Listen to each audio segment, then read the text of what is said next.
আমি সমাজের স্বাভাবিক জীবনযাপন থেকে বাধ্য হয়ে নিজেকে বিচ্ছিন্ন করে ফেলি। অনেক সময় দেখা যেত নিরাপত্তার কারণে মসজিদে গিয়ে ঠিকমতো নামাজটাও করতে পারিনি। আসসালামু আলাইকুম। আমি শাওন মুনতাহা ইবনে শওকত। আমি একটা স্বনামধন্য বিশ্ববিদ্যালয়ের ইঞ্জিনিয়ারিংয়ের ছাত্র ছিলাম। বিশ্ববিদ্যালয়ে ছাত্র থাকাকালীন অবস্থায় আমি বিভিন্ন সামাজিক যোগাযোগ মাধ্যমে ধর্মীয় বিভিন্ন ধরনের ব্যাখ্যায় আকৃষ্ট হই। একটা সময়ে এসে আমি 2009 সালে জঙ্গি সংগঠনের দাওয়াতি শাখায় কাজ করা শুরু করি। 2009 থেকে 2016 সাল পর্যন্ত আমি সেই জঙ্গি সংগঠনে সক্রিয়ভাবে সংযুক্ত থাকি। এক পর্যায়ে আমি কিছু সংখ্যক বন্ধুকেও এ ব্যাপারে মোটিভেট করতে পারি। তবে এখন পর্যন্ত আমি নিজে কখনো কোনো ধরনের নাশকতামূলক কর্মকাণ্ডে জড়িত হইনি। পরবর্তীতে আমার দায়িত্বশীলের নির্দেশনায় 2016 সালে আমি হিজরত করে পরিবার থেকে বিচ্ছিন্ন হই এবং জঙ্গি সংগঠনের প্রশিক্ষকের দায়িত্ব নিয়ে ঢাকায় চলে আসি। 2017 সালে পরিবার সহ আমি স্থায়ীভাবে ঢাকায় চলে আসি এবং জঙ্গি সংগঠনের সিকিউরিটি ও ম্যানেজমেন্ট ট্রেনার হিসাবে দায়িত্ব পালন করতে থাকি। আইনশৃঙ্খলা রক্ষাকারী বাহিনীর কঠোর গোয়েন্দা নজরদারি এবং তৎপরতার কারণে আমি সমাজের স্বাভাবিক জীবনযাপন থেকে বাধ্য হয়ে নিজেকে বিচ্ছিন্ন করে ফেলি। আমি এবং আমার পরিবার তখন থেকেই চরম নিরাপত্তাহীনতায় ভুগতে শুরু করি।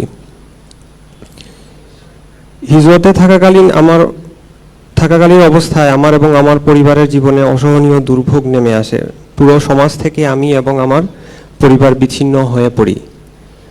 আমার স্ত্রী একজন ডাক্তার, তার সুন্দর সম্ভাবনাময় জীবনে চরম গ্লানি নেমে আসে। আমার সন্তানদের অনাগত ভবিষ্যতে অন্ধকারের কালো ছায়া নেমে আসে। এক কথায় আমার নিজস্ব কোনো সামাজিক, পারিবারিক, ব্যক্তিগত জীবন বলতে কিছু ছিল না। অনেক সময় দেখা যেত নিরাপত্তার কারণে মসজিদে গিয়ে ঠিকমতো নামাজটাও করতে পারিনি। সবসময়ই নিরাপত্তাহীনতায় আমরা ভুগতে থাকি।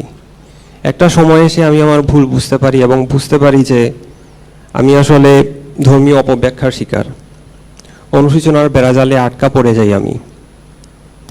কিন্তু সব শেষ হওয়ার পরও একটা শুরু থাকে, সব হতাশার পরেও আশার ক্ষীণ আভাস থাকে। আমার ভেতরে নতুন বোধোদয় হয়।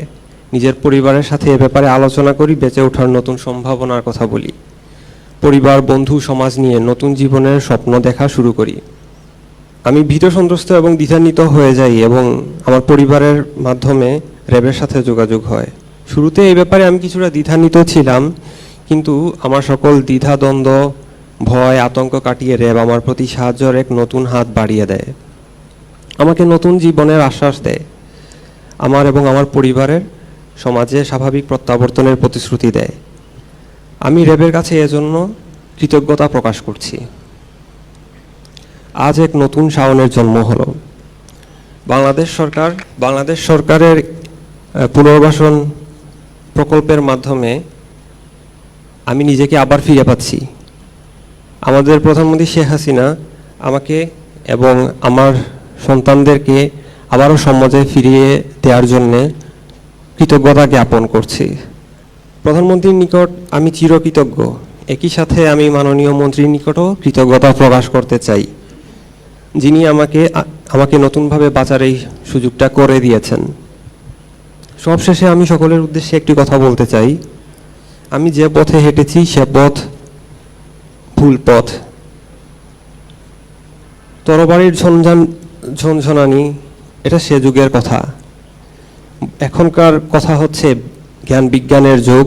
এখন শিক্ষার যুগ, মননশীলতা, চিন্তা শক্তি, সৃষ্টিশীলতার যুগ।